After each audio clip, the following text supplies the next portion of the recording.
بالله من شرور أنفسنا ومن سيئات أعمالنا من يهده الله فلا مضل له ومن يضلله فلا هادي له ونشهد أن لا إله إلا الله وحده لا شريك له ونشهد أن سيدنا وحبيبنا مولانا محمدا عبده ورسوله الذي أرسله بالحق بشيرا ونذيرا وداعيا إلى الله بإذنه وسراجا منيرا فقد قال الله تعالى في كلامه المجيد وفرقانه الحميد أعوذ بالله من الشيطان الرجيم بسم الله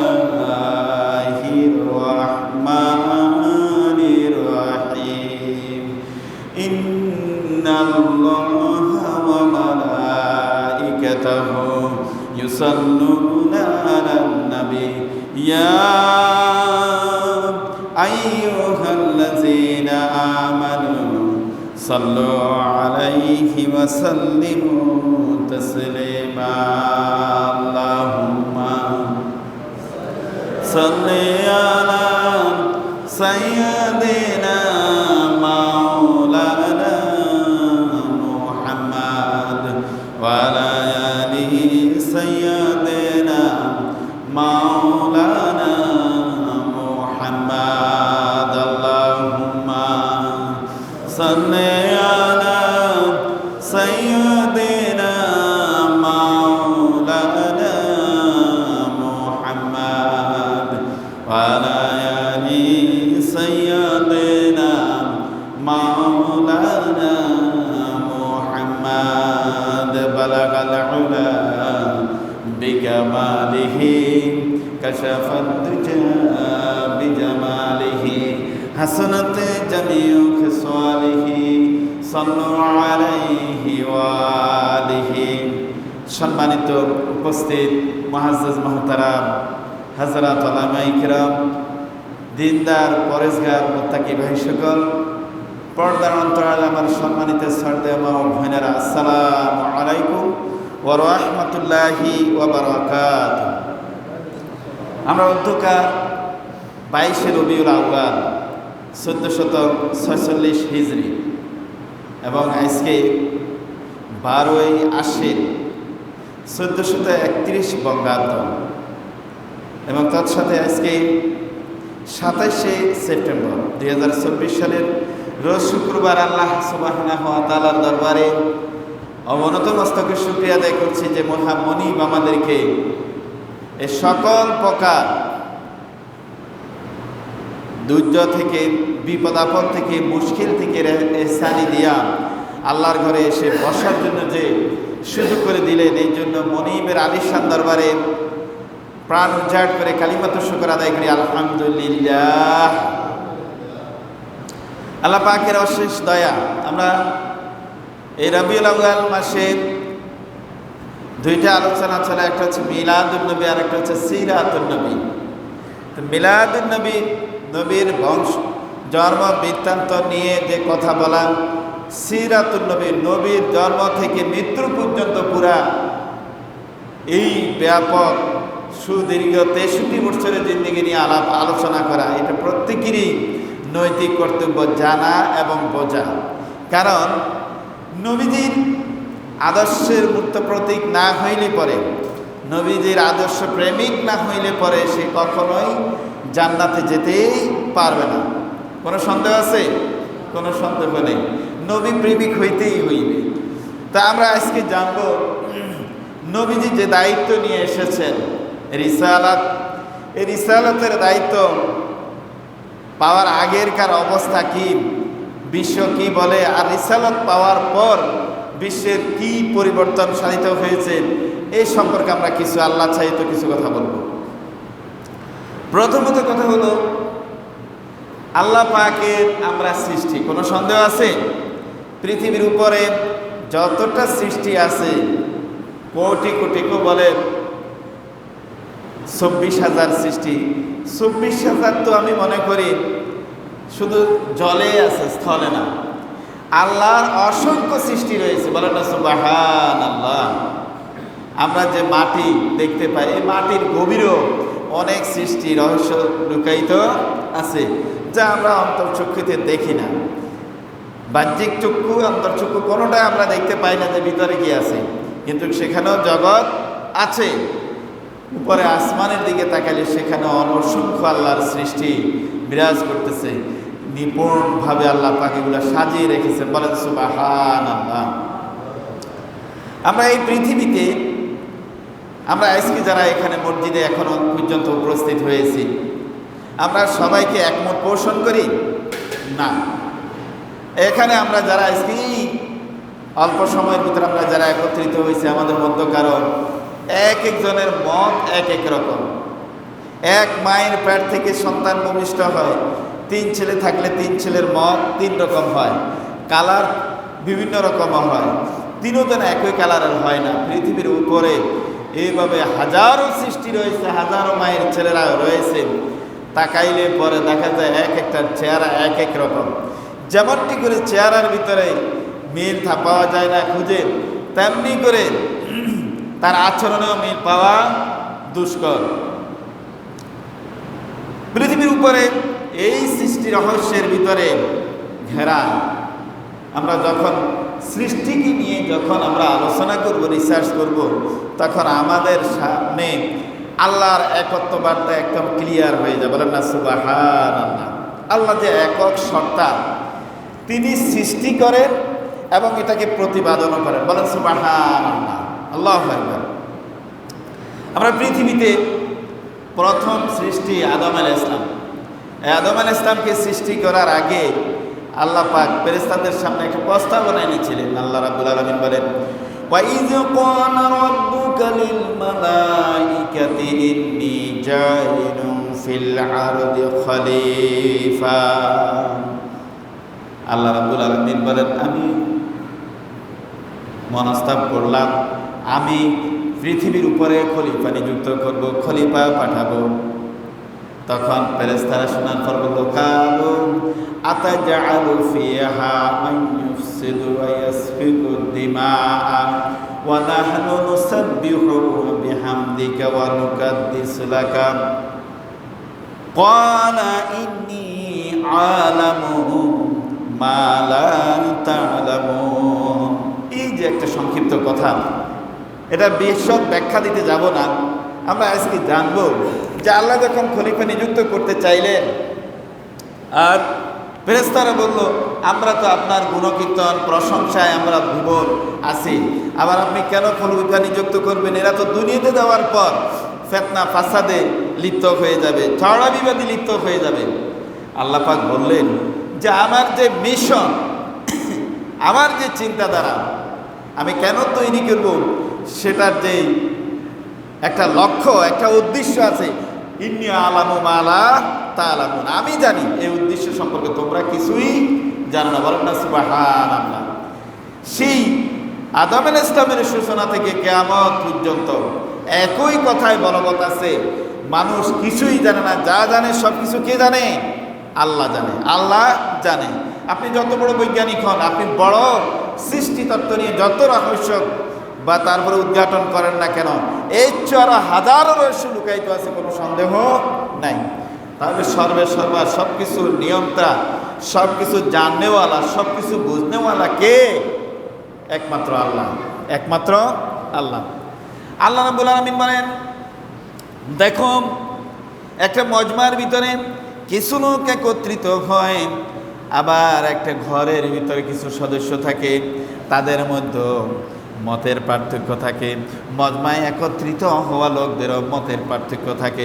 এইভাবে করে তামাম বিশ্বের ভিতরে মানুষদেরকে আমি তৈরি করেছি, কিন্তু এক একজন এক একটা মতকে পায়ে উঠিয়ে দেয়, কিন্তু এককভাবে একক মতের উপর কেউই থাকে না। থাকে কি?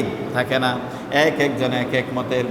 আজকে বর্তমান প্রেক্ষাপটে আমাদের এই ক্ষুদ্র ছোট্ট বাংলাদেশ, এই ভূখণ্ডটা থেকে যদি আমরা 3টে ইসলামিক দল টেনে নিয়ে আসি, আর তিনটা ইসলামিক দলের তিনজন নেতাকেই যদি আমরা সামনে আনি বসাই, বসানোর পর আলোচনা আনতে দেখা যাবে তিনজন নেতার বক্তব্য কখনো এক হচ্ছে না। তিনজন নেতা এক টেবিলে বসলেও তাদের তিনজনের একটা ব্যাপারে যদি তারা ফায়সালা দেয়, মাসালা দেয়, ফতোয়া দেয়, দেখা গেছে একটার সাথে কি অনেক ক্ষেত্রে কিছুটা মিল থাকলেও কোনোটা আবার একবারে সাংঘর্ষিক, এরকমও হয় কি হয় না? আল্লাহ রাব্বুল আলামিন বলেন وعلى الله قصد السبيل ومنها جائر ولو شاء لهداكم أجمعين। আল্লাহ রাব্বুল আলামিন বলেন, দেখো বিশ্বের ভিতরে হাজারো মতের লোক রয়েছে, হাজারো পথের লোক রয়েছে। এই অসংখ্য পথ থেকে সঠিক পথের নির্দেশনা দেওয়া কর্তব্য হলো রাব্বুল আলামিনের, আল্লাহর সঠিক পথের দিশা দেওয়ার। আর যেখানে রয়েছে ওয়ামিনহা জায়রুন, অসংখ্য বাঁকা পথ যেখানে রয়েছে, এই বাঁকা পথগুলো থেকে সঠিক পথে আনার জন্য দায়িত্বটা আল্লাহ পাক নিলেন। এই জন্যই আল্লাহ রাব্বুল আলামিন রিসালাতের দায়িত্ব দিয়ে নবীদেরকে পাঠালেন, বলেন সুবহানাল্লাহ। এই জন্য রিসালাতের দায়িত্ব দিয়ে নবীদেরকে পাঠালেন। রিসালাত শব্দের অর্থ কি? এটার অর্থ হলো পুরস্কৃত করা, অবস্থান তৈরি করা, একটা তারপরে দায়িত্ব দেওয়া, অনেক ব্যাপকের অর্থ। আল্লাহর পক্ষ থেকে ধূত একটা মেসেঞ্জার নিয়োগ করা, এই যে সকল কোথা একটার আবর্তেই সেটা হলো আল্লাহর পক্ষ থেকে একটা দায়িত্ব সে বুঝে নেওয়া, এর নাম হচ্ছে রিসালাত। আর রিসালাতের দায়িত্ব হলো আল্লাহর পক্ষ থেকে যখন এই দায়িত্বটা আসে তখন তার প্রাণপণ আপন চেষ্টার মাধ্যমে সেটাকে সমাজে প্রতিষ্ঠিত করার দায়িত্ব হলো সেই নবী যিনি রিসালাতের দায়িত্ব নিয়ে আসেন, যিনি রিসালাতের দায়িত্ব পান। এখন রিসালাতের দায়িত্বটা কখন পায়? আমাদের মধ্যকার অনেকে কিছুদিন আগে একটা কথা ঘুরপাক খাচ্ছিল। একজন প্রশ্ন করলেন যে নবীজি 40 বছরে নবুয়ত প্রাপ্ত হলেন, 40 বছরের আগে কি নবী ছিলেন কিনা? তো আসলে প্রশ্ন উত্তর আবর্তে অনেক ক্ষেত্রে দেখা যায় একজন বিজ্ঞ আলেমও কথা হঠাৎ করে কথার ফাঁসে, অর্থাৎ টাং অফ স্লিপ, অনেক ক্ষেত্রে এরকম হয় যে কথাটা ঠিকই তার জানা আছে কিন্তু বলার সময় তো একটু কি ভুল হয়ে যায়। এটাই স্বাভাবিক, মানুষ ভুলের উদ্বেগ নয়। যত বড় পণ্ডিত, যত বড় জ্ঞানী, যত বড় আলেমই হোক না কেন, কেউই ভুলের উদ্বেগ নয়, ভুল হতেই পারে। আর এই ভুলটা তারপর নিয়ে টানাহিস্তা নয়। সেটা হলো যে কি, তখন তিনি বললেন না, 40 বছরে বিশ্ব মানবতার মুক্তির দূত জনাবে রাসূলুল্লাহ সাল্লাল্লাহু আলাইহি ওয়াসাল্লাম নবুয়ত প্রাপ্ত হলেন, এর আগে নবী ছিলেন না। মূলত সকল নবীগণ, যেমন তাওরাতে নবী করিম সাল্লাল্লাহু আলাইহি ওয়াসাল্লামের নাম এসেছে, আখিরি নবী মুহাম্মদুর রাসূলুল্লাহ সাল্লাল্লাহু আলাইহি ওয়াসাল্লাম, তো তাওরাতে নবীজির নাম এসেছেন। তখন তো নবীজি পৃথিবীতে আগমন করেন নাই, তারপর তাওরাতে নবীর নাম কেন আসলো? এতে বোঝা যায় আল্লাহর সকল কাজগুলো প্ল্যান ভিত্তিক। তিনি যে নবী, তিনি ভূমিষ্ঠর আগেও নবী ছিলেন, ভূমিষ্ঠ হওয়ার পর থেকেও তিনি নবী ছিলেন। আনুষ্ঠানিকতা পেয়েছেন 40 বছর বয়স, বলেন সুবহানাল্লাহ। আল্লাহ রাব্বুল আলামিন বলেন, দেখো পৃথিবীর উপরে যেইভাবে করে মানুষের ভিতরকার মত এবং পথ, তার আচরণ, তার কথাবার্তা, তার দৈহিক গঠন বিভিন্ন প্রকারের হয়ে থাকে, কিন্তু এইভাবে করে মানুষ তার স্থিতি, তার প্রভুকে সান্নিধ্যে যাওয়ার জন্য, প্রভুকে চেনার জন্য তার একটা রাস্তার দরকার। আর সেই রাস্তা বাতাই দেওয়ার দায়িত্ব হলো মহান রাব্বুল আলামিনের, বলেন সুবহানাল্লাহ। আল্লাহ রাব্বুল আলামিন বলেন, দেখো আমার সৃষ্টির ভিতরে একটা মুরগির বাচ্চা শুদ্ধ ডিম থেকে ফুটার পর যখন সেই মায়ের সাথে চলাফেরা করে, এই বাচ্চাটা হঠাৎ করে আকাশ থেকে একটা সিলের আওয়াজ শুনলো। মা সি করে একটা আওয়াজ দেওয়ার পর এই শুদ্ধ ফুটন্ত বাচ্চাগুলা মায়ের ডানার তলায় আশ্রয় নিয়ে নিল। এই শিক্ষাটা, এই দীক্ষাটা তাকে কে দিয়েছে? বলেন সুবহানাল্লাহ। কে দিয়েছে? আল্লাহ। আল্লাহকে শুধু আমি সৃষ্টি করে ছেড়ে দেই না, তাকে লালন পালন করার দায়িত্ব আমি নিয়ে নিই, তাকে গাইডলাইন দেওয়ার দায়িত্ব কি আমি রব্বুল আলামিনের হাতে থাকে। একটা ফুটন্ত ডিম থেকে ফুটেছে একটা হাঁসের ডিমে হাঁসের বাচ্চা, তার তো মা নাই, কিন্তু হাঁস তো মা নিয়ে চড়ায় না, রাজহাঁস চড়ায়, কিন্তু অন্যান্য হাঁসের বাচ্চাগুলো তো মা চড়ায় না, মুরগির তারপরে ছায়াতলে রেখে তাকে কি বাচ্চা ফুটানো হয়। কিন্তু একটা হাঁসের বাচ্চা যদি আপনি সদ্য ডিম থেকে ফুটে একটা বাচ্চাকে যদি পানিতে ছেড়ে দেন, এই বাচ্চাটা সাঁতরায়া সে কুলে চলে আসবে, কিন্তু তার পাশাপাশি একটা মুরগির বাচ্চাকে পানিতে ছেড়ে দিলে সে অভ্যস্ত নয়, সে সেখানে মারা যাবে। আল্লাহ রাব্বুল আলামিন বলেন ডিম থেকে ফুটার পর হাঁসের বাচ্চা সে সাঁতরিয়ে উঠবে, এই শিক্ষাটা কেবলমাত্র শুধুমাত্র রাব্বুল আলামিন ছাড়া আর দুনিয়ার কেউ দিতে পারে না। বলেন সুবহানাল্লাহ। কে দেয়? আল্লাহ রাব্বুল আলামিন দেয়। আল্লাহ রাব্বুল আলামিন বলেন কাদ জাকুম মিনাল্লাহি নূরুন ওয়া কিতাবুম মুবিন। আল্লাহ রাব্বুল আলামিন বলেন আমি মানুষদেরকে সঠিক পথে আনয়ন করার জন্য, সঠিক পথের দীক্ষা দেওয়ার জন্য আমি নবী মুহাম্মদুর রাসূলুল্লাহ সাল্লাল্লাহু আলাইহি ওয়াসাল্লামকে প্রেরণ করেছি, আর সঠিক পথের নির্দেশনা দেওয়ার জন্য আমি পবিত্র কোরআন নাযিল করেছি। বলেন সুবহানাল্লাহ।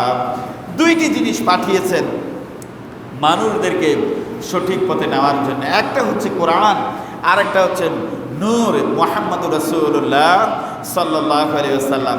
যদি কোরআন পাঠাতেন তাহলে এটা মানুষের কাছে পৌঁছানোর কোনো সম্ভব ছিল না। কারণ নদীতে যদি আপনি নৌকা ছেড়ে দেন, মাঝি যদি না থাকে, তাহলে নদীর প্রচণ্ড ঢেউয়ের তালে ওই নৌকাটা ভরাডুবিতে নদীর তলদেশে চলে যাবে।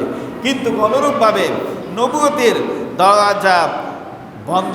এখন কোনো কিতাব কি পৃথিবীতে আসবে না, একমাত্র কেবলমাত্র নবীরা যখন ছিলেন, আখেরি নবী মুহাম্মদুর রাসূলুল্লাহ সাল্লাল্লাহু আলাইহি ওয়াসাল্লামকে পাঠালেন, তার পাশাপাশি গাইড বুকটাও আল্লাহ রাব্বুল আলামিন দিয়ে দিলেন। সেই গাইড বুকের নাম কি? কি নাম? কোরআনুল কারীম। আল্লাহ রাব্বুল আলামিন এই পবিত্র কোরআনকে যদি আপনি প্রশ্ন করেন, ও কোরআন তুমি কোত্থেকে এসেছ, কি মিশন নিয়ে তুমি এসেছ, তোমাকে কে পাঠিয়েছে, কোরআনকে প্রশ্ন করার পর কোরআন অকপটে জবাব দিয়ে দিবে তানজিলাম মিম্মান খালাকাস সামাওয়াতি ওয়াল আরদা। আল্লাহু আকবার। আল্লাহ রাব্বুল আলামিন বলেন যে এই কোরআন আমি নাজিল করেছি সাতবক আসমান এবং জমিন যিনি লালন পালন করেন, যিনি সৃষ্টি করেছেন, সেই মনিবে এই কোরআন নাজিল করেছেন। খালাকাস সামাওয়াতি ওয়াল আরদা। তো বলতেছিলাম যে প্রত্যেকটা মানুষ যখন তার সঠিক পথ, সঠিক রাস্তা যখন সে অন্বেষণ করবে, আল্লাহ রাব্বুল আলামিন বলেন এই সঠিক রাস্তাটা দেখায় দেওয়ার দায়িত্ব আমি রাব্বুল আলামিনের। আমরা যখন সূরাতুল ফাতিহা পড়ি, ইহদিনাস সিরাতাল মুস্তাকিম সিরাতাল্লাযীনা আন'আমতা আলাইহিম গায়রিল মাগদুবি আলাইহিম ওয়ালাদ-দাল্লিন। মনিবের কাছে আমরা সঠিক পথের দিশা চাইলাম, সঠিক পথ দেখানোর জন্য আমরা রাস্তা চাইলাম। আল্লাহ রাব্বুল আলামিন আজকাল নয়, কোরআনের সূচনা লগ্নেই বলে দিলেন আমি সঠিক পথ তোমাদেরকে দেখাই দিলাম। যে পথে আমার রিসালাতের দায়িত্ব নিয়ে নবীরা এসেছেন, ওই পথটাই হইল সঠিক পথ। ওই পথের উপরে তোমরা থাকো, তবে তো তোমরা বিক্ষিপ্ত হবে না, পথচ্যুত হবে না, ধ্বংস হবে না, নিপতিত হবে না। সঠিক পথের উপরে তোমরা অটল থাকবে। দুইটা দলের অথবা তিনটা দলের লোক যদি একত্রিত, তিনজন ব্যক্তি হয়, অথবা একই মায়ের পেট থেকে ভূমিষ্ঠ হওয়া তিন ভাই যদি একত্রিত হয়, একটা কথায় মতানৈক্য দেখা দেয়, সে একই কথায় আসতে পারে না। অথচ লক্ষ লক্ষ নবী এই পৃথিবীতে এসেছেন, কোরআনে বর্ণিত 25 জন নবী, এর বাইরেও অসংখ্য নবী পৃথিবীতে এসেছেন। আদম আলাইহিস সালাম থেকে শুরু করে আখেরি পয়গম্বর জনাবে রাসূলুল্লাহ সাল্লাল্লাহু আলাইহি ওয়াসাল্লাম পর্যন্ত প্রত্যেকের একই কথা ছিল, কেউ এর বিপরীত কোনো রকমের উপাদান তৈরি করেন নাই। বলেন সুবহানাল্লাহ। এতেই প্রমাণিত হয় যে আল্লাহ রাব্বুল আলামিন যে গাইডলাইন দিয়েছেন, একই অফিস থেকেই নবীদেরকে পরিচালনা করেছেন আল্লাহ রাব্বুল আলামিন। এই জন্য প্রত্যেকটা নবীর আদম থেকে শুরু করে মুহাম্মদুর রাসূলুল্লাহ সাল্লাল্লাহু আলাইহি ওয়াসাল্লাম পর্যন্ত নবুয়তের দরজা বন্ধ করে রাখ পর্যন্ত সকল নবীদের একই সুর, একই কথা, একই মিশন নিয়ে তারা পৃথিবীতে এসেছেন। বলেন সুবহানাল্লাহ। মিশন কি? একটাই। সে নবী আদম আলাইহিস সালাম যে বলছেন লা ইলাহা ইল্লাল্লাহ, সে আদমের যত ছেলে নবী এসেছেন প্রত্যেকেরই কথা একটাই, কি? লা ইলাহা ইল্লাল্লাহ। তাহলে এতে নিঃসন্দেহেই প্রমাণিত যে সকল নবী একটাই অফিস থেকে সে নবুয়তির দায়িত্ব পেয়েছেন। সে অফিসটার নাম হলো আরশে আজিম। বলেন না সুবহানাল্লাহ। তাহলে আমরা কি গর্বিত না শঙ্কিত? অবশ্যই গর্বিত আমরা, যে আমরা সঠিক ধর্মের উপর আল্লাহ পাক আমাদেরকে অটল রেখেছেন। ইসলাম নামীয় ধর্মটা এটা কোনো গতানুগতিক কোনো ধর্ম নয়। পৃথিবীর উপরে অনেক ধর্ম রয়েছে, অনেক মত রয়েছে। আমি একটু আগেই বলছি যে একটা ঘরের ভিতরে 5 ভাই যদি থাকে, এই 5 ভাই ঐক্যমতে পোষণ করে না, অথচ লক্ষ লক্ষ নবী এসেছেন, প্রত্যেকের একই মতের কথা, একই সুর ছিল, একই বাণী ছিল, লা ইলাহা ইল্লাল্লাহ। আল্লাহ ছাড়া অদ্বিতীয় কোনো ইলাহ নেই। আল্লাহ ছাড়া অন্য কাউকে মাথা নত করা যাবে না। আল্লাহ ছাড়া অন্য কাউকে ভয় করাও যাবে না। যদি ভয় করেন, মনে করতে হবে আপনাকে ইমানই পোকা ধরেছে, আপনার ইমান ধ্বংস হয়ে যাচ্ছে। যদি আল্লাহ ছাড়া কাউকে যদি প্রভু মানেন, মনে করতে হবে আপনার ইমান চলে গেছে, আপনার ইমানের অবস্থানে আর আপনি নেই। এই জন্য আল্লাহ রাব্বুল আলামিন বলেন, হাল আতালাল ইনসানি হিনুম মিনাদ দাহরি লাম ইয়াকুন শাইয়্যাম মাযকুরা। আল্লাহ রাব্বুল আলামিন বলেন, তুমি বড়াই করো, গর্ব করো, অহমিকা করো। এরে বান্দারে, এমন এক সময় তো তোমার এসেছিল যেই সময় তোমার নাম ছিল না, তোমাকে কেউ চিনত না, জানতো না। তুমি মাতৃগর্ভে এসেছিলে নাপাক পানি হিসেবে। সেই পানিটাকে আমি রাব্বুল আলামিন একটা অবয়ব দিয়ে মানুষ হিসেবে তোমাকে দুনিয়াতে পাঠালাম, তোমাকে বড় করলাম, বুঝ দিলাম, জ্ঞান দিলাম, হোঁশ দিলাম, পড়ার জন্য তোমার চক্ষুকে দিলাম, বাক স্বাধীনতা সব কিছুই দিলাম। এরপরও কি তুমি বুঝো না তোমাকে কোত্থেকে তৈরি করে এনেছি, আর কি দায়িত্ব দিয়ে তোমাকে বসাইছি? সে দায়িত্ব ছাড়িয়ে তুমি অন্য পথে চলো, তুমি কি একটাও কি তোমার হোঁশ আসবে না? এত কিছু দেখার পরও কি তোমার হোঁশ ফিরিয়ে আসবে না? আল্লাহ পাক আফসোস করে কোরআনুল কারীমের ভিতর বলেন যে তোমাকে এত কিছু করলাম আমি, এরপরেও কি তুমি মনিবকে ভুলে দেবা? বলেন না, নাউযুবিল্লাহ। আল্লাহ পাক আমাদেরকে ক্ষমা করুন, সবাই আমিন বলি। আমরা একক সত্তা রাব্বুল আলামিন, সেই রাব্বুল আলামিনের পক্ষ থেকে আসা নবীদের বিশ্বাস করতে হবে, তাদের উপর ঈমান আনতে হবে। এটা কার কথা? আল্লাহর কথা।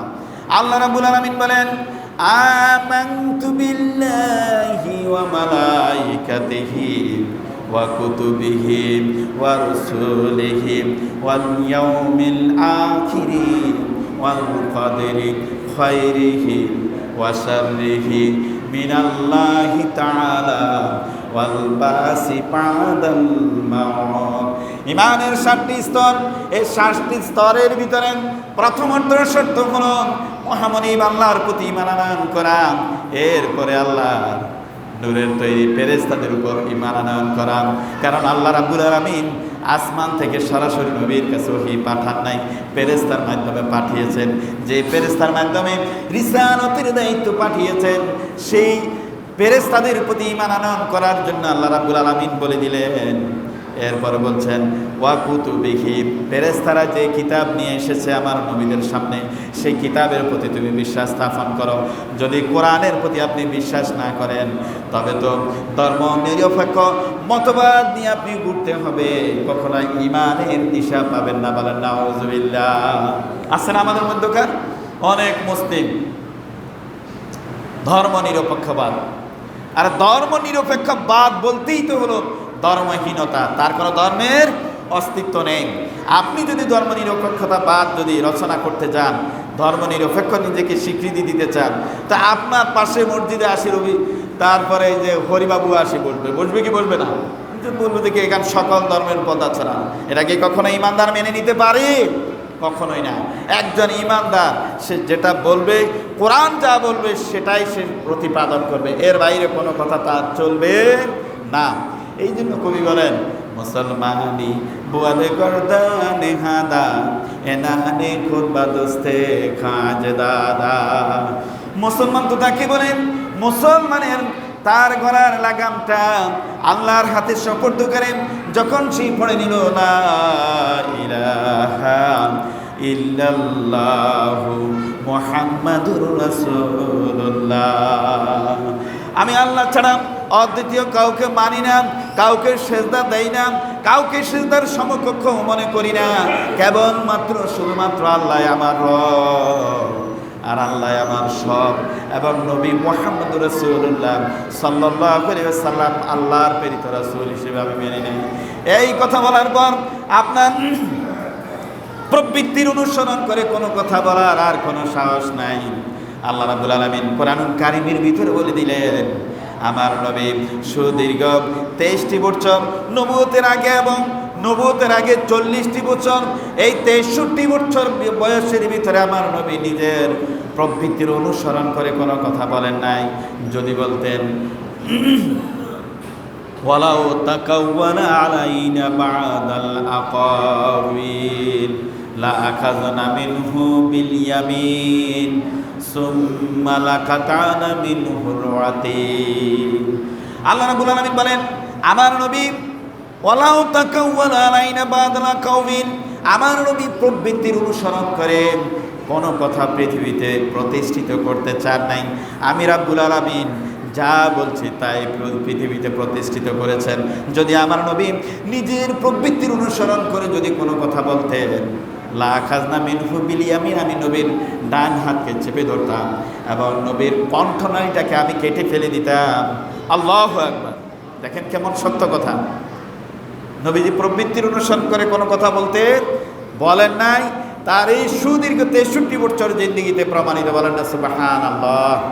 সেই নবীজি যখন দুনিয়া ছেড়ে চলে গেলেন আর সাহাবারা এসে রাসূল সাল্লাল্লাহু আলাইহি ইসলামের সহধর্মী নিয়ে আমাদের আয়েশা সিদ্দিকা রাদিয়াল্লাহু তাআলা আনহাকে জিজ্ঞেস করলেন যে নবীজি সম্পর্কে ব্যাখ্যা দেন, নবীজি কেমন ছিল। আমাদের আয়েশা সিদ্দিকা রাদিয়াল্লাহু তাআলা আনহা বললেন, কেন তোমাদের ঘরে কি কোরআন নেই? তোমরা কি কোরআন তেলাওয়াত করো না? জি, আমরা তো কোরআন তেলাওয়াত করি। তাহলে নবী সম্পর্কে তোমরা কি আর জিজ্ঞেস করবে? নবীজি কোরআনে যা আছে তার প্রতিচ্ছবি ছিল নবী করিম সাল্লাল্লাহু আলাইহি ওয়াসাল্লাম। বলেন না সুবহানাল্লাহ। তাইলে আমরা কার আদর্শ মানব? বিশ্ব মানবতার মুক্তির দূত জনাবে রাসূলুল্লাহ সাল্লাল্লাহু আলাইহি ওয়াসাল্লাম, যিনি তামাম জাহানের জন্য শরীয়ত প্রণেতা নবী ছিলেন, যার কথা কাজ উঠা বসা সব কিছুতেই মানুষের জন্য অফেন, কোনোটাই কোনো গোপনীয় ছিল না। রাসূল সাল্লাল্লাহু আলাইহি ওয়াসাল্লাম সহিহ বুখারীর আলোচনায় এসেছে যে নবীজি বললেন যে সাহাবাদেরকে, নিজের স্ত্রীদেরকে, তোমরা রাতের অন্ধকারে এবং দিনের আলোতে যা কিছু আমার থেকে দেখতে পাও সব কিছু খুলে খুলে মানুষদেরকে বলে দাও। বলেন না সুবহানাল্লাহ। এমন নেতা কি খুঁজে পাওয়া যাবে? এখন আগে ছিল না, কিয়ামতের আগে আরেকজন আসবে, এরকম নেতা আসবে? আল্লাহ রাব্বুল আলামিন বলেন, মা কানা মুহাম্মাদুন আবা আহাদিন মিন রিজালিকুম ওয়ালাকিন রাসূলুল্লাহি ওয়া খাতামান নাবিয়্যিন ওয়া কানা আল্লাহু বিকুল্লি শাইইন আলিমা। আল্লাহ রাব্বুল আলামিন বলেন, নবী মুহাম্মদ রাসূলুল্লাহ সাল্লাল্লাহু আলাইহি ওয়াসাল্লাম তোমাদের কারো পিতা নয়, তিনি হচ্ছেন নবী, আর তিনি হচ্ছেন শেষ নবী, যার মাধ্যমে নবুয়তের দরজাটা ক্লোজ করে দেওয়া হয়েছে। বলেন সুবহানাল্লাহ। এমন এমন কিছু বুজুর্গ বর্তমানে দেখা যায় তাদেরকে, তারা বলে যে কি আল্লাহ চাহিয়ে তো আসতেও পারে। বলেন না নাউযুবিল্লাহ। যদি কেউ যদি এমন মত পোষণ করেন যে পৃথিবীর বুকে আরও নবী আসতে পারে, তাহলে তার কি ঈমান থাকবে? না। কিয়ামতের আগে ঈসা আলাইহিস সালাম আসবেন, তিনি নবী হয়ে আসবেন না নবীর উম্মত হয়ে আসবেন? কি হয়ে আসবেন? নবীজি উম্মত হয়ে আসবেন। তাহলে আমাদের নবীদের পাওয়ার বেশি না কম? বেশি। যিনাকে বলা হয় সাইয়্যিদুল মুরসালিন, রিসালাতের দায়িত্বে নিয়ে আসা সর্দার নবী মুহাম্মদুর রাসূলুল্লাহ সাল্লাল্লাহু আলাইহি ওয়াসাল্লাম, আমাদের নবী কি? সর্দারুন নবী, সাইয়্যিদুল মুরসালিন বলা হয়েছে। তাহলে এমন নবী অনুসরণ করব কি করব না? নিজের বাস্তব জীবনে যদি নবীজিকে যখন জিজ্ঞেস করা হলো, অগনবী আপনি কি মিশন নিয়ে এসেছেন, কোরআনুল কারীম তার জবাব দিয়ে দিলেন আলিফ লাম রা কিতাবুন আনজালনাহু ইলাইকা লিতুখরিজান নাসা মিনাজ যুলুমাতি ইলান নূর। আল্লাহু আকবার। নবীজি এই জন্য এসেছেন কিতাব নিয়ে, মানব রচিত পুঞ্জীভূত অন্ধকার থেকে মানুষদেরকে হাত ধরে আলোর পথে আনার জন্যই লিতুখরিজান নাসা মিনাজ যুলুমাতি ইলান নূর। অন্ধকার উচ্ছন্ন পথ থেকে ফিরাইয়া আলোর মুখ দেখানোর জন্যই মানুষদেরকে আল্লাহর নবী এবং কিতাব এসেছেন। বলেন সুবহানাল্লাহ। নবী এসেছেন কি জন্য? তাগুত বর্জিত পথটাকে ক্লোজ করে সঠিক পথে মানুষদেরকে আলোর দিশা দেওয়ার জন্যই নবীজি এসেছেন। যেই যুগে ছিল নারীত্বের কোনো মর্যাদা ছিল না, নারী ভূমিষ্ঠ হওয়া মানে কলঙ্কের অধ্যায় মনে করত, সেই যুগে নবী এসে সে নারীদেরকে হাত ধরে সম্মানের আসনে বসালেন। এই মাসের প্রথম জুমাতে আমার আলোচনা এটা ছিল। নারীদেরকে কে সম্মানিত করেছেন? বিশ্ব মানবতার মন্ত্রী দূত জনাবে রাসূলুল্লাহ সাল্লাল্লাহু আলাইহি ওয়াসাল্লাম। তাহলে সেই নবীর আদর্শ থাকলে নারীরা এখনও কে সম্মানিত হবে কি হবে না? কিয়ামত পর্যন্ত নবীর আদর্শ যদি জমিনে প্রতিষ্ঠিত থাকে, কোনো নারী, কোনো পুরুষ, কোনো বাবা, কোনো সন্তান, কোনো প্রতিবেশী হক থেকে বঞ্চিত হতে পারে না। নবীর আদর্শেই সকল হক আল্লাহ প্রদত্ত আইনকে জমিনে প্রতিষ্ঠিত করেই মানুষের জান মাল এবং ইজ্জতের গ্যারান্টি দিয়েই এই কোরআন এসেছে। বলেন না সুবহানাল্লাহ। তাহলে কোরআন কি মানবেন না ছাড়বেন? সবাই বললেন না, বলেন না, কোরআন কি মানবেন না ছাড়বেন? মানবেন। কিভাবে মানবেন? শুধু মসজিদে আসলেই পরে সকালবেলায় নামাজ শেষে একটু পড়লেন, পড়ার পর কয়েকটা চুমা খাইলেন, আর আলমারিতে ঘরের উপরে একেবারে সুন্দর করে কাপড় দিয়ে মোড়ায় উপরে রেখে দিলেন, নাকি এই জন্য কোরআন এসেছে? এই জন্য এসেছে? এসছে না, না, না, এই জন্য কোরআন আসে নাই। কোরআন যখন আপনি পড়বেন, বুঝে পড়বেন, বুঝে পড়ার পর দেখবেন কোরআনের ভিতরে বর্তমান হাল জামানার যারা মানুষের অধিকারকে হরণ করে, মানুষের উপর আঘাত করে, ওই মানুষদের কথাগুলাও কোরআনের ভিতরে আগে দিয়ে দিয়েছেন আল্লাহ রাব্বুল আলামিন। বলেন সুবহানাল্লাহ। পড়ুন দেখি সূরা মাউন পড়েন কিনা আপনারা? কোরআনুল কারীমের ভিতরে পড়েন? পড়েন। সূরা মাউনের ভিতরে আল্লাহ রাব্বুল আলামিন বলেন, আরাআইতাল্লাযী ইউকাযযিবু বিদ্দীন ফাযালিকাল্লাযী ইয়াদউল ইয়াতীম ওয়ালা ইয়াহুদ্দু আলা তুআমিল মিসকিন। কি বলছে এখানে? তা আপনি অর্থই জানলেন না, বারবার চুমা খাইলেন। এই আরাআইতাল্লাযী সূরা মাউনের ভিতরে আল্লাহ পাক কি বলছে সেটা যদি আপনি না জানেন, তাহলে কোরআন পড়তে পড়তে যদি মুখে ফেনাও যায়, কোরআন যে মিশন নিয়ে এসেছে এই মিশন সম্পর্কে আপনার কি খবর থাকবে? আদৌ না। আজকে যদি বোর্ড অফিস থেকে একটা প্রজ্ঞাপন জারি হয়, অথবা ট্রেজারি অফিস থেকে একটা প্রজ্ঞাপন, অথবা ভূমি অফিস থেকে যদি একটা প্রজ্ঞাপন জারি হয় যে এই ডেট থেকে আজকে 27শে সেপ্টেম্বর থেকে 30শে সেপ্টেম্বরের ভিতরে যদি আপনারা যদি নিজ নিজ এই যে বিএস জরিপের ফর্সা যদি নিয়ে না আসেন, তাহলে আপনাদের জমিন ছুটে যাবে। এই ছোট্ট একটা মেসেজ যদি পাওয়ার পর কেউ কি ঘুমায় থাকবে? আর 27 তারিখের আগেই কি হায় হুতাশ, অথচ একটা জমির ক্ষুদ্র মালিকানার জন্য, এটা এখন আপনি পুরা মালিক নয়, আপনি একটা অধিকার পাইছেন মাত্র। এই অধিকারের জন্য আপনি আজকে মালিক হইলে তো আপনার সাথে চলে যেত। আপনি আজকে মারা যান, ঘরের আলমারি থেকে শুরু করে সকল ব্যাংক ব্যালেন্স, জায়গা জমিন সব কিছুই অটোমেটিক্যালি এটা অন্যের নামে কি চলে যাবে?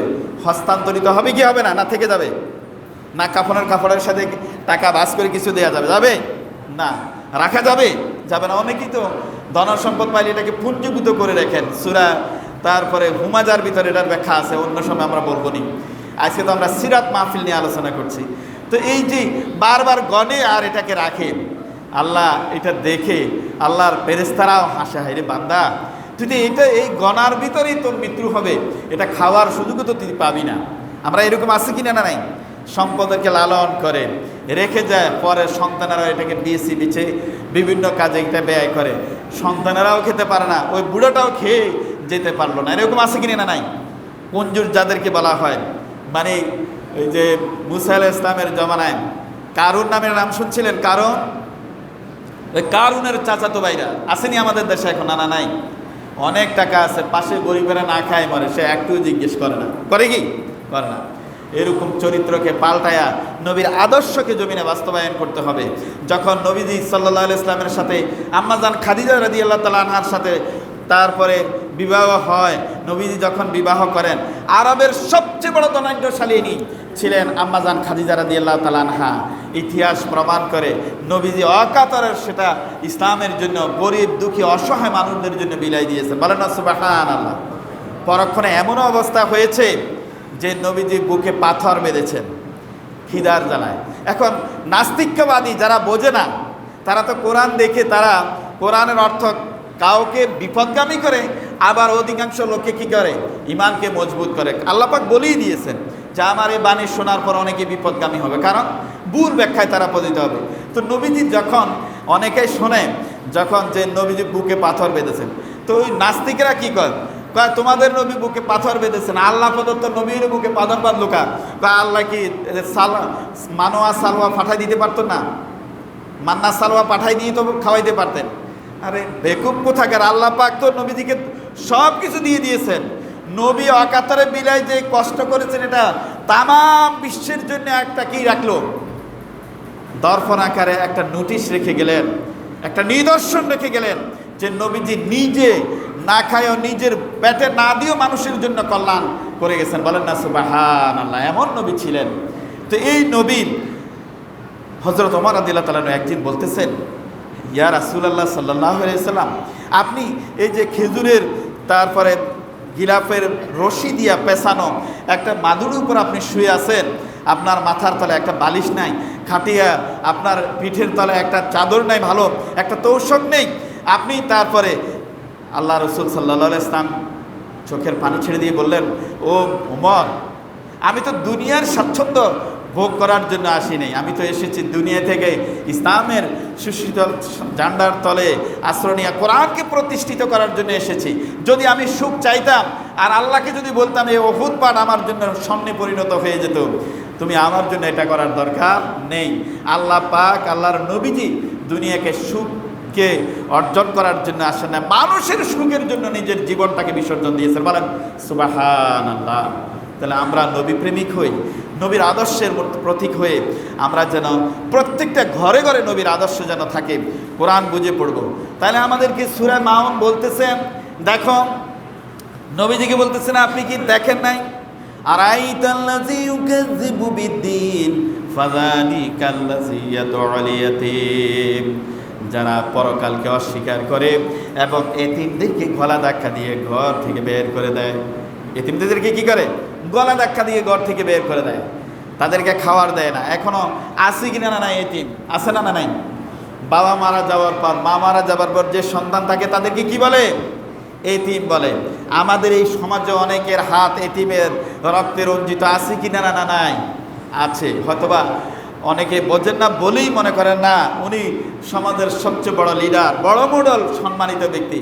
এই সম্মানিত ব্যক্তি বাবা মারা যাওয়ার পর বোনের হক, ভাইয়ের হক তার হাতেই, সে যদি সেটাকে সুষম বন্টন না করে, তাহলে সে কি এতিমের হক ভক্ষণ করলো কিনা না করলো না? করছে কিনা না করে নাই? যদি বোনের হককে সে না হক করে, তাহলে এতিমের হক সে কি করলো? না হক করলো। তো আল্লাহ পাক তো সূরা মাউনের ভিতরে বলে দিয়েছেন, আপনি সূরা মাউন পড়লেন, অর্থ পড়লেন, আপনি তো জানেনই না তো হক কাকে বলে। আল্লাহ বলতেছেন, আরাইতাল্লাযী ইউকাযযিবু বিদ্দীন, যারা পরকালকে অস্বীকার করে, পরকালের প্রতি যাদের বিশ্বাস থাকে না, তারা কি করে? মানুষদেরকে গলা ধাক্কা দিয়ে, এতিমদেরকে গলা ধাক্কা দিয়ে ঘর থেকে বের করে দেয়। কারণ পরকালের প্রতি ঈমান পোষণ করলেই পরে সেই তো কখনো মানুষের হক না হক করতে পারে না, সে কখনো মানুষের উপর আঘাত করতে পারে না, সে কখনো মানুষের অধিকারকে হরণ করতে পারে না, অন্যের ভোটগুলাকে সেই কখনো একক ছত্র মালিক হয়ে ভোটের ক্যাম্পাসে গিয়ে কোনো প্রতিদ্বন্দ্বী না রেখে এককভাবে সেই তো ভোট করতে পারে না। এটা ঈমানের দাবি নয়।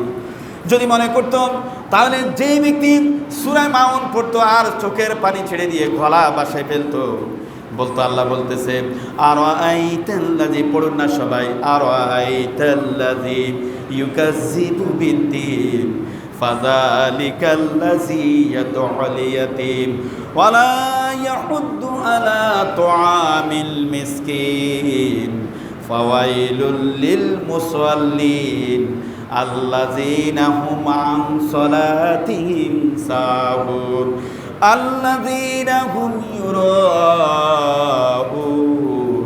ওয়া ইয়ামনাউনাল মাউন। আল্লাহ রাব্বুল আলামিন বলেন, পরকালকে অস্বীকার করলো, এতিমদেরকে গলা ধাক্কা দিয়ে বের করে দিল, এবং এতিম অসহায় মিসকিনদেরকে খাদ্য দিতে, সেই খাদ্য দিতে, প্রাণীও দিতে সে নিরুৎসাহিত করলো, এবং সে নামাজের ভিতরে চুরি করা শুরু করলো, নামাজে গাফেল হয়ে গেল। নামাজ সে পড়ে কিন্তু নামাজের ভিতরে তার একাগ্রতা নাই, নামাজ পড়ে তার ভিতরে খুশু নাই, নামাজ পড়ে নিষ্পাপ নামাজ পড়ে, নামাজের ভিতরে তার প্রাণ নাই। এই অপরাধগুলো যখন আপনি জানবেন, আর যখন সূরা নাসর পড়বেন, সূরা কাউসার পড়বেন, সূরা ৩ পড়বেন, আপনার কাছে ওই জ্ঞানটা ফিরে পাবে, তখন আপনি ভোটের রাজত্বে আর পা দেবেন না, কারো অধিকারকে হরণ করতে পা দেবেন না। বুঝবেন যে আল্লাহ তো বলে দিয়েছেন, যদি আমি করি তবে তো আমি খুনের আসামি হব, যদি আমি করি লুটতরাজের আসামি হব, আমি যদি অন্যায় করি অন্যায়কারীদের আসামি হব, তবে তো পরকালে আমার কোনো নিষ্কৃতি নাই। না না না ভাই, এমন পথে যাওয়া যাবে না। একক সত্য মহান রাব্বুল আলামিনের প্রতি ঈমান আনয়ন করার পর আল্লাহ রাব্বুল আলামিন বলেন, ইন্নাল্লাযীনা কাফারু ওয়া কাযযাবু বিআয়াতিনা উলাইকা সাহাবুন নার হুম ফিহা খালিদুন। আমার আয়াতকে যারা অস্বীকার করলো তারা তো কাফের, তারা যারা আমার অস্বীকার করলো এবং আয়াতকে যারা মিথ্যা প্রতিপন্ন করলো, সূরা মাউন পড়েছে, সে মানে না, বিশ্বাস করে না, নিজের মনের গতিতে চলে, নিজের প্রবৃত্তির অনুসরণ রাখে, ফায়রুটি দিল। আল্লাহ রাব্বুল আলামিন বলেন, আমার আয়াতকে অস্বীকার করার কারণে তাদের পুরো গোষ্ঠী শুদ্ধ আমি তাদেরকে জাহান্নামে ফেলে দেব, আর এই জাহান্নামে উলাইকা হুমুল খাসিরুন, তারা এমন ক্ষতিগ্রস্ত হবে যেই ক্ষতিগ্রস্তর আর পোষানোর কোনো সুযোগ নাই। আছে কি? নাই। বলুন তো দেখি, আপনি একটা ভুল করেছেন, একটা অফিসে একটা দরখাস্ত লিখবেন, দরখাস্তটা লিখতে আপনি ভুল করে ফেললেন, এটাকে শুধরানোর একটা সুযোগ আছে, আছে কি না? নাই, আছে না? আবার যাই অফিসে যাই, বললেন যে ভাই আমার আসলে লিখতে যাইয়া মনের অজান্তে আমার এখানে একটা ভুল হচ্ছে, এটা একটু কারেকশন করে দেন। অথবা প্রিন্সিপালের কাছে বরাবর একটা চিঠি দিবেন, চিঠিটা লিখতে যে ভুল করছেন, এটার শুধরানোর সুযোগ আছে। মৃত্যু নামীয় লোক যখন আপনার ঘরে আসবে, আজরাইল, আর মৃত্যু যখন আসবে, আর সেখান থেকে ফেরানোর কোনো শুধরানোর কোনো সুযোগ আছে কি? সবাই বললেন না মনে হয়, যেন মৃত্যু থেকে বাঁচার উপায় আছে? তো উপায় না থাকলে আপনার বড় গলায় কথা বলার আর দিব্যি সমাজে অন্যায় অত্যাচার রাজত্বকারীদের সাপোর্ট করার কোনো সুযোগ আপনার আছে কি? নাই। তাহলে সোজা হয়ে যায়, 3 বান দেওয়ার আগেই আমরা সোজা হই, তবেই আপনি কল্যাণকামী হবেন, তবেই আপনার ঠিকানা জান্নাতে হবে, তবেই আপনি জান্নাতের ওয়ারিস বলে আপনার নাম মুমিন হিসেবে লিপিবদ্ধ থাকবে। আল্লাহ পাক আমাদের প্রত্যেককে মুমিন বানার তৌফিকটুকু দান করুক। সবাই আমিন বলি। ওয়া মা আলাইনা ইল্লাল বালাগ।